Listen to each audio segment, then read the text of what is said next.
33%. Esse foi o valor que o Ibovespa valorizou no ano 2025. Esse valor pode mudar, porque a gente ainda está aqui no finalzinho, nos últimos dias, no último pregão que a gente tem no ano, mas vai ficar em torno aí de 30%. Difícil cair muito aí, né, nesse último dia.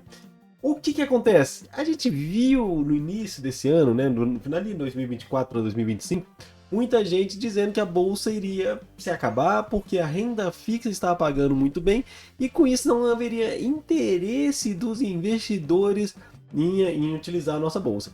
Pois é, enquanto a renda fixa pagava aí 15%, que é muito dinheiro, a gente vê o nosso imóvel subir mais de 30%, o dobro. Essa é a beleza e esse também é o risco da chamada renda variável. Vamos lá, vamos entender aqui melhor. Né? Então a gente teve aí em 2016 uma valorização de 38,9%. Desde então, essa de 2025 foi a maior valorização de todos os tempos. E isso a gente ainda tem o super pagamento de dividendos que aconteceu agora no final do ano para as empresas, né, conseguirem, não é driblar, mas conseguirem se aproveitar de uma brecha da legislação que vai tributar aí os dividendos daqui para frente. Como eu falei, então a Selic ela encerra 2025 15% ao ano e a Bolsa Brasileira pagando 30%, o que deixa o investidor da renda fixa com o pé atrás e olhando já novamente para a Bolsa. Estamos aí mais de 160 mil de IBOV, né? Uma alta forte em dólar de 50%, porém ainda abaixo das médias das altas históricas, do topo histórico quando a gente fala de dólar, o que deixa atrativo para o investidor estrangeiro continuar olhando para o Brasil ano que vem. Detalhe, ano que vem, ano de eleição, tá? Então a gente também pode acontecer muita coisa no campo político e judiciário que podem espantar esse investidor estrangeiro e derrubar a nossa bolsa. Por isso, como eu falei em um outro vídeo, a aposta aí é que o investidor, pessoa física, o investidor caseiro aí, volte para o mercado da bolsa com a queda da Selic que deve acontecer a partir de janeiro aí. Também a aposta do mercado, para chegar no final do ano com uns 12%. Então a gente teve 32 recordes de fechamento ao longo desse ano, né? E é para a gente fazer aqui um comparativo de como é que foram desde o ano 2000, como é que foi o funcionamento da nossa bolsa. A gente teve alguns anos ruins, mas se a gente olha, muito mais anos bons do que ruins. Tá certo que nem todos foram valores tão expressivos como 1%, 7%, mas a grande maioria deles a gente tem valores extremamente expressivos, principalmente uns aqui bem exagerados, né? Ali em 2003, que deu 97%, né? Aqui em 2009, 82%, tudo bem que recuperando 41% da queda de 2008, na crise do subprime, né? Então teve uma recuperação forte. Aqui a gente vem da recuperação ali de 2020, que foi de 11%. Ano passado foi sofrido, foi de 10%, então recupera-se 10%, mas também coloca um tanto a mais, deixando esse 33% aí de resultado, né? De crescimento do nosso índice Bovespa. Chora a renda fixa, mas a renda variável deu um show esse ano. De acordo com os especialistas, de acordo com a turma aí, vamos ver se faz muito sentido, né? A gente tem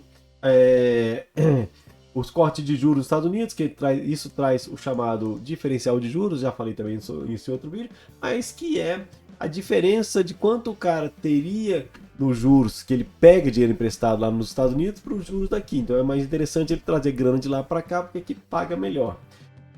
A política do Trump, né, que favoreceu ativos brasileiros. A expectativa de corte de juros no Brasil, um investidor, pessoa jurídica, um grande investidor, ele não é igual nós, meros sardinhas, que vamos pegar e esperar acontecer para se posicionar. O mercado já está olhando 2026, já está olhando resultado de eleição, cenário eleitoral e está olhando também o corte de juros e apostando nesse corte de juros para trazer mais incentivo para as empresas caseiras, para que elas tenham um melhor resultado e com isso uma valorização, né? Mas eu não concordo muito aqui nessa resiliência do Brasil nas tensões comerciais com os Estados Unidos, uma vez que foi algo até meio estranho que aconteceu ali, mas o Brasil conseguiu responder de forma relativamente rápida e sem grandes prejuízos para as empresas, mas isso demonstrou uma certa força aí, né, das nossas empresas exportadoras sobrevivendo ao tarifaço do Trump. Ações de empresas brasileiras ainda negociadas abaixo de níveis pré-pandemia, né? Então, a gente falou muitas vezes aqui, né, que a bolsa estava barata e continua barata quando se olha em dólar, que é diferente de olhar aqui o valor em real, e o investidor estrangeiro olha em dólar, então ela continua num preço bom, ainda mais que o nosso dólar caiu e está com uma tendência de ainda continuar dando uma caidinha ainda, até chegar próximo ali dos 5. Acredito que ele pode testar os 5, assim como pode testar os 6 ano que vem. Mas isso favorece também, né, o resultado da nossa bolsa em dólar. Não, aqui não, beleza, vamos lá. Né? Fatores externos, a gente viu o fluxo de capital estrangeiro foi muito forte ao longo do ano como um todo. Né? E esse capital estrangeiro entrando trouxe dólares para o Brasil, que favorece o câmbio ficar mais baixo, que dinheiro custa dinheiro, e quanto mais dólar circulando dentro do mercado, mais barato tende a ficar o dólar. E parte desse dinheiro que entrou aqui, parte foi para a renda fixa e parte para a renda variável.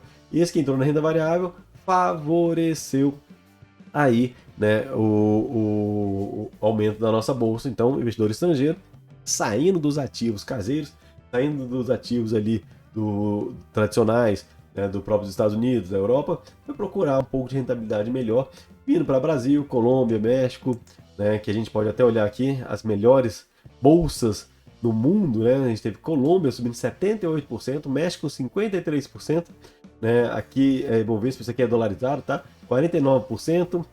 Esse aqui é o índice de emergentes como um todo, 29%. Então vê que os emergentes como um todo acabaram tendo um resultado muito bom. Japão 27,85, China 23,20, índice global 20,64, Europa 15,70, o S&P 500 dos Estados Unidos 14,49, e aqui o destaque 14,49 contra 49, é quase 3 vezes mais a nossa bolsa valorizou em relação ao S&P 500.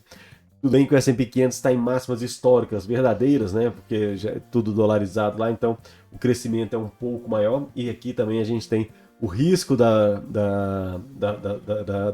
bolha das IAs, né? Que tem muito falado. E a Argentina caindo 12,75. Certo? Então vamos prestar atenção, né? Porque a gente está conseguindo estar bem entre as top 3. Nossa bolsa brasileira está sendo bem vista, principalmente como uma proteção ou uma especulação, mas que trouxe dinheiro para o Brasil. A pergunta que fica é: será que esses caras vão conseguir manter esse nível de investimento aí para o ano que vem? É isso que a gente quer saber, é isso que o mercado quer saber, e isso que o mercado quer saber, de onde virá esse dinheiro. O dinheiro continua vindo lá de fora, a gente sabe que o cenário externo está extremamente conturbado, a gente sabe que o cenário externo tem muitos conflitos, muitas resoluções, muita coisa que faz com que esse dinheiro que vem para cá, que é um dinheiro especulativo, possa sair de um dia para o outro. Então, o mercado ele aposta e torce, né, para que o investidor interno volte, né, a colocar seu capital ali na bolsa de valores, aproveitando da queda da Selic. Então, é um conjunto de fatores que tem que ser alinhados para poder trazer isso, né? Tudo isso é importante quando você começa a olhar a macroeconomia, os investimentos. Mesmo quem faz operações curtas como day trade precisa entender que tudo isso impacta no nosso movimento. Para isso é necessário estudar. Eu vou deixar um link aqui embaixo para você poder, né, junto comigo aí, aprender como é que funciona essa macroeconomia. Certo?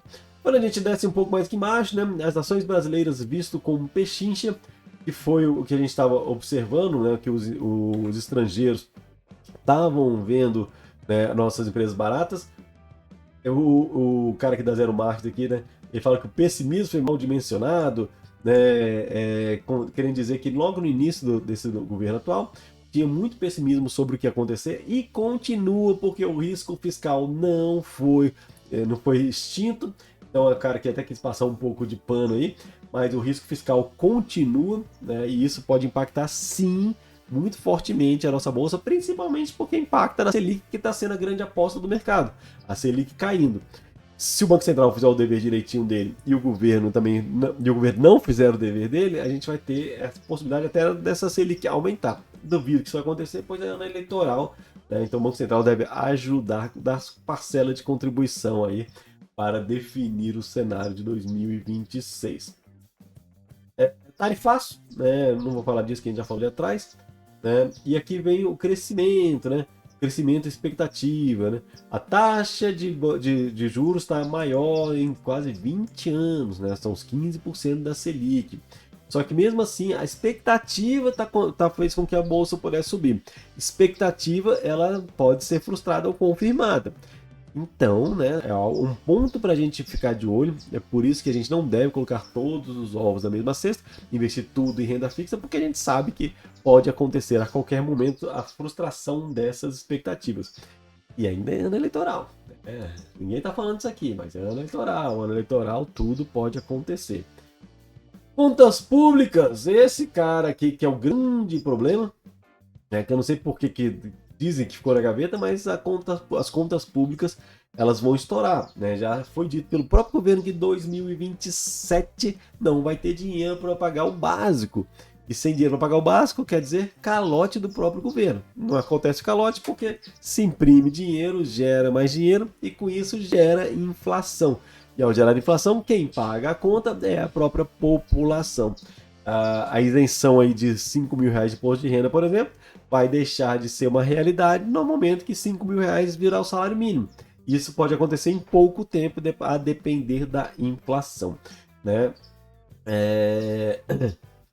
Então, né, a gente sabe que em ano eleitoral existem mais gastos e medidas populistas, afinal todo mundo quer se reeleger ou eleger, então governadores gastam para poder colocar o presidente que eles querem lá, o presidente que é atual usa a máquina, coloca força total na máquina para imprimir dinheiro, para dar dinheiro para todo mundo para poder votar nele, e a gente sabe que quem perde no final das contas é a própria população, que vai eleger alguém que estava só preocupado em se eleger e não em criar realidades mesmo para o povo.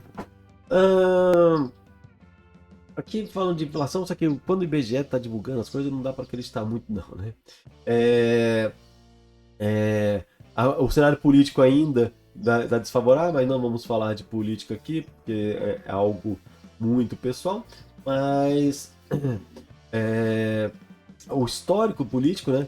Ele faz uma sucessão de ciclos econômicos e políticos. Toda vez que entra um governo novo, ele tende a dar dinheiro, a incentivar o crescimento econômico de forma artificial para gerar bons números e gerar bons resultados, né? Então isso traz com que a nossa bolsa reflita o que está acontecendo e principalmente o que está acontecendo antes o que está sendo gerado antes, né, da eleição propriamente dita, as expectativas que movimentam o mercado.